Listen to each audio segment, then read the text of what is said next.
Salut les amis, j'espère que vous allez bien et bienvenue une fois de plus sur une nouvelle vidéo. Aujourd'hui, nous allons faire un débrief en ce qui concerne le match amical qui opposait le Cameroun face au Mexique, bien évidemment. Et nous allons également parler de la Champions League qui s'est soldée par la victoire de Manchester City face à Inter de Milan qui m'a particulièrement laissé un goût amer. Bref les gars, avant de poursuivre des vidéos, le concept de la chaîne est vraiment très simple.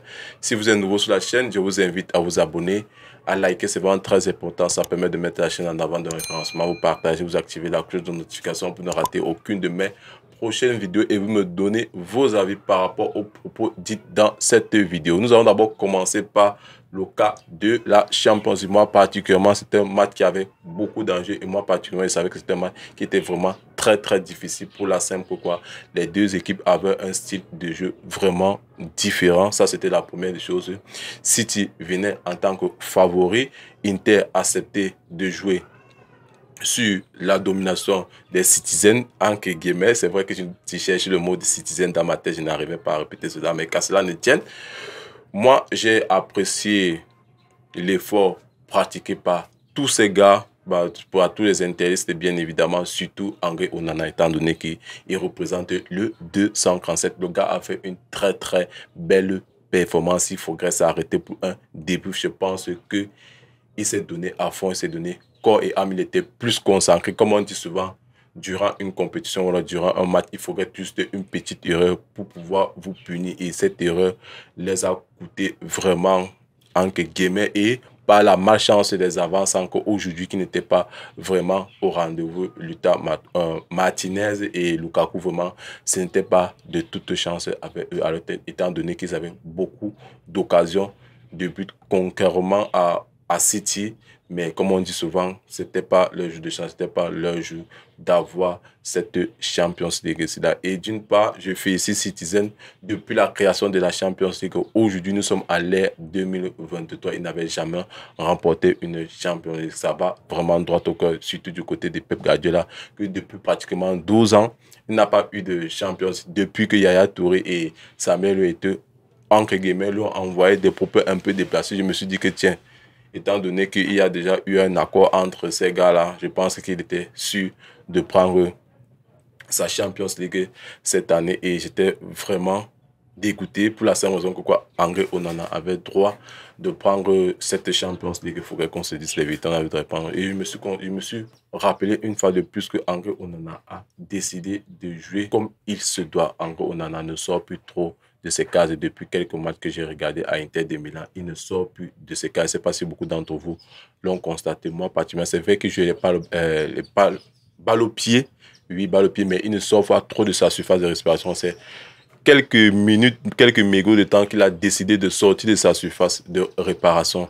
Vous voyez, ses relances étaient au rendez-vous, mais les avances n'étaient pas du tout au rendez-vous pour pouvoir mettre des buts de part et d'autre. Ça, c'était mon avis par rapport à City. Si je voudrais entrer plus dans les détails, la vidéo va vraiment être très longue. Mais qu'à cela ne tienne, je pense que Inter de Milan a d'autres choses à prouver dans les années, les mois, les jours à venir. Je pense que André Onana, ça s'est déjà imposé dans cette équipe. Il a montré qu'il peut aller vraiment très loin. Ça, c'était en ce qui concerne ce petit débrief City Inter de Milan. Maintenant, nous allons parler du cas du Cameroun et le Mexique. Moi, particulièrement et en toute franchise, que j'ai mis mon réveil à 3 heures. Le téléphone n'a pas sonné. Raison pour laquelle le début sort vraiment très tard. Le réveil n'a pas sonné et j'étais vraiment fatigué étant donné que j'étais déçu par la défaite d'Inter. Le réveil à son tour ne sonne pas. J'étais obligé de revoir le match pour pouvoir venir donner mon avis par rapport à cela. Je vous ai dit récemment sur la dernière vidéo que moi particulièrement, je ne m'attendais pas à une victoire des Lions indomptables. Si une victoire était là, tant mieux, mais aujourd'hui, je ne m'attendais pas à une victoire. À ma grande surprise, nous avons eu une performance XXL. Le plus important à retenir ici, c'est que quoi, le Cameroun a maintenant ses facultés à marquer. C'est vraiment très important. Il faut que les gars marquent. Même s'il faut qu'on arrive à nous barrer, il faudrait que les gars marquent. Si vous ne marquez pas, c'est là, c'est un problème.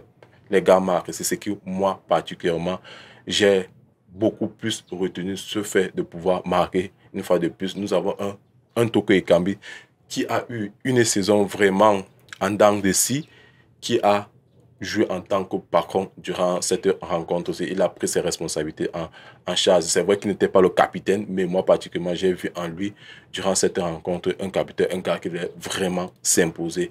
Sur une note sur 10, moi particulièrement, il va prendre la note de 8 sur 10. C'est très, très normal. Et aujourd'hui, tout le monde a assisté à la performance de Baizo.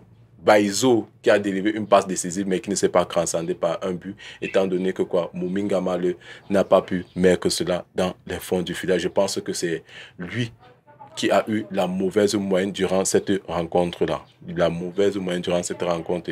Également, nous avons perdu la performance de Koundé Malon. Koundé Malon qui jusqu'à présent honore toujours. C'est vrai qu'il joue les ballons en recrue. Je ne sais pas ce qui s'est passé pour qu'il joue les ballons en recrue. C'est sa première fois, mais il a honoré le milieu de terrain durant cette rencontre. Il a fait une top performance. On ne parle pas de Olivier Kem, que également lui-même il a délivré une performance vraiment XL. Il était vraiment agressif. Nous avons vu comment son agressivité a fait en sorte que quoi, Bryan Mbeumo puisse marquer son premier but.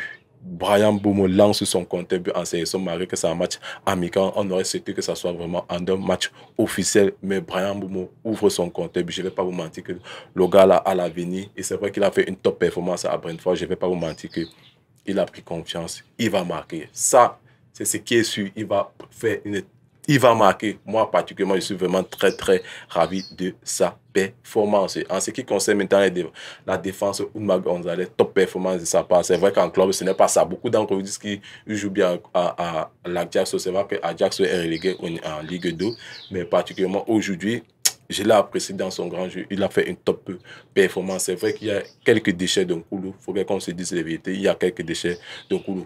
Koulou n'est pas celui-là maintenant qui va venir battre. Ça veut dire quoi? Le défenseur central qui va soutenir Koulou doit être vraiment percutant. Il doit vraiment avoir de l'agnac. Oumar Gonzalez a ce qui ont recherché, si on peut le dire ainsi. Étant donné que lorsque la paire Koulou et Castelletto sont ensemble, c'est Castelletto qui prend les devants. Koulou est juste là pour jouer la ligne, est là juste pour annuler la défense. Et il le fait vraiment très très bien. Mais en ce qui concerne le physique, je ne vais pas vous mentir que Koulou ne peut pas aller en contact vraiment avec les gars. Il ne peut pas aller en contact avec. L'avantage que nous avons au Oumar Gonzalez, c'est sa taille, c'est son gabarit, qui est un gros atout pour nous, contrairement à Castelletto, qui est vraiment léger. Mais en ce qui concerne vraiment un gabarit vraiment solide, Oumar Gonzalez a cet atout-là. Je pense que Castelletto, Oumar Gonzalez, à l'avenir, ça peut marcher à la perfection. Aujourd'hui, nous allons également parler de la prestance de qui? De Fabrice Ondoa. Avant que je n'arrive sur Fabrice Ondoa, aujourd'hui, nous avons vu une équipe camerounaise vraiment qui prend le devant à la dernière minute. Il se relâche. Sur les deux buts du Mexique, c'était pareil. Premier mi-temps, vous marquez. À la fin de la période, vous encaissez. Pareil sur la seconde mi-temps. Ça, c'était quelque chose qui m'a vraiment dérangé. Il faudrait que nous, lorsque nous marquions, nous puissions conserver notre score. C'est vraiment très, très important. C'est quelque chose qu'il faudrait que les gars cultivent. Qui marque, qui bat, qui ne baisse pas les bras, qui continue à marquer. C'est ce que moi j'ai constaté. Il est inadmissible que vous marquez. Après, vous faites un relâchement. Donc, pour eux, ils sont vraiment soulagés. J'ai l'impression qu'ils jouaient sous pression. Parce que le premier but, il marque à la première période, à la fin de la première période, pardon, il relâche. Deuxième mi-temps, il marque. Fin de période, il relâche. J'ai l'impression que les gars étaient en train ils étaient sous pression, si je peux le dire. Ainsi, c'est ce que moi j'ai constaté durant cette rencontre. Maintenant, ce qui concerne Fabrice Ondoa, moi particulièrement, j'ai plus d'assurance contrairement à Epassé. Je ne vais pas vous mentir que lorsque Epassé joue et lorsque Ondoa joue, c'est vrai que les deux encaissent, mais il n'y a pas de problème. Les deux encaissent, il faudrait qu'on se dise les vérités. Mais moi, j'ai plus d'assurance quand Fabrice Ondoa est au cours. Je ne vais pas vous mentir qu'il fait de très très bonnes sorties. C'est vrai qu'il y a eu les buts, mais il fait de très très belles sorties. Et également, je voudrais féliciter quoi? Le coaching de Rigobert, son comité, que l'équipe vraiment est en reconstruction au jeu une fois de plus par son classement. J'étais vraiment bluffé, je m'attendais pas trop à la défense, bien évidemment. Je savais qu'il y avait Oumar Gonzalez, il y avait un Koulou, mais sur les ailiers, je vois maintenant que c'est Faye qui a pris le côté de Nuntolo et Baizo qui a également livré une top performance malgré sa blessure. C'est vrai que beaucoup d'entre vous l'ont critiqué. Je pense que c'était plus le terrain. Il allait faire mieux. Aujourd'hui, au moins, on a vu de quoi il est vraiment capable lorsqu'il touche au ballon. Le milieu de terrain est vraiment stable. Il n'y a rien à dire par rapport à cela. La défense était... l'attaque était au rendez-vous aujourd'hui. Il faudrait qu'on se dise l'attaque était au rendez-vous. C'est vrai que si Momingama était plus décisif, peut-être le Cameroun allait gagner. Ça, c'est une grosse parenthèse par rapport à cela. Et je suis ici également ravi pour la simple raison que quoi, tout le monde a eu son temps de jeu. Ganago a eu son temps de jeu. C'est vrai que Baoken n'a pas joué. Il n'y a pas de problème, mais tout le monde a eu également son temps de jeu, notamment le petit Benjamin Elliott, qui était là une fois de plus pour officialiser comment dire, les documents administratifs en intégrant vraiment ce premier match, étant donné que tout le monde savait tous au courant que il ne pouvait pas jouer pour la simple raison quoi, il n'avait pas tout officialisé. C'est vraiment très important, les gars. Moi particulièrement par rapport à ces performances de ces gars, je peux leur donner la note de 6 sur 10 pour la simple raison que quoi, moi je ne m'attendais pas à une victoire, mais je pense que quoi, Rigobertson une fois de plus a également trouvé une autre équipe durant cette période de FIFA, bien évidemment. Il y avait les cadres qui vont revenir, notamment Aboubakar Vincent qui est tout feu, tout flamme, un Choupo-Moting qui va revenir sur blessure, Sambo Anguissa, n'en parlons pas, je pense que quoi, les gars, la qualification ici au stade Onusser va être de feu. Je ne vais pas vous mentir que le stade va être bouillon, tout feu, tout flamme. Bref les gars, ça c'est mon avis par rapport à cette petite rencontre que j'ai vécue.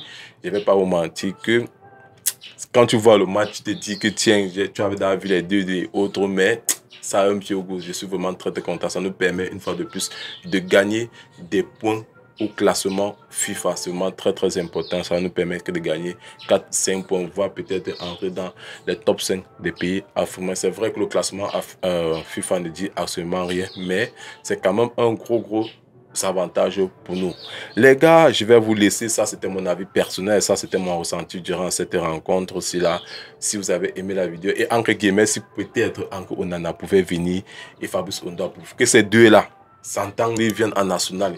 Oui, il faudrait qu'on se dise, il faudrait que ces deux-là s'entendent et viennent en national. Ça va être vraiment formidable. Bref, les gars, je vais vous laisser. Si vous avez aimé la vidéo, vous vous abonnez, vous partagez, vous commentez, vous likez et surtout vous activez la cloche de notification pour ne rater aucune de mes prochaines vidéos. Entre guillemets, j'avais oublié, il y a des déchets, vraiment. Des déchets et il y en aura toujours. C'est au coach de revoir cette posture entre guillemets. Sur cela, ciao, kiss.